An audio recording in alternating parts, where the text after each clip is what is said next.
आप देख रहे हैं लोक योद्धा न्यूज। आपके लिए लगते हैं हम आवाज सच्चाई की। जिल्हा परिषद व पंचायत समिती उमेदवारी अर्ज दाखल। आमदार राजेशदादा विटेकरांच्या उपस्थितीत भव्य शक्ती प्रदर्शन। पाथरी तालुक्यात जिल्हा परिषद आणि पंचायत समिती निवडणुकीच्या पार्श्वभूमीवर आज राष्ट्रवादी काँग्रेस पार्टीकडून उमेदवारी अर्ज दाखल करण्यात आले। हदगाव बुद्रुक गटातून अजिंक्य अनिलराव नखाते, बावळगाव गटातून वैजंताबाई अण्णासाहेब रणेर, लिंबा गटातून रुक्मिणबाई पंडितराव भोसले तर कासापूर गटातून अरुण कोले यांच्यासह सर्व पंचायत समिती गणातील उमेदवारांनी आपले अर्ज अधिकृतपणे दाखल केले। यावेळी आमदार राजेशदादा विटेकर यांच्या प्रमुख उपस्थितीत हा अर्ज दाखल सोहळा पार पडला। त्यांच्या उपस्थितीमुळे कार्यकर्त्यांमध्ये मोठा उत्साह पाहायला मिळाला। अर्ज दाखल करताना हजारोच्या संख्येने कार्यकर्ते रस्त्यावर उतरले होते।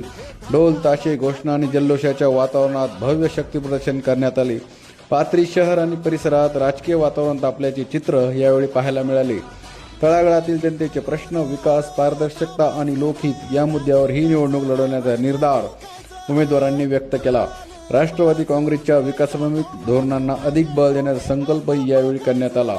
जनतेच्या विश्वासावर आणि कार्यकर्त्यांच्या ताकदीवर ही निवडणूक लढून जिल्हा परिषदेत ठाम व प्रभावी आवाज उठवण्याचा निर्धार उमेदवारांनी केला आहे। यावेळी सर्व गटाचे प्रमुख पदाधिकारी, आजी माजी लोकप्रतिनिधी आणि कार्यकर्ते मोठ्या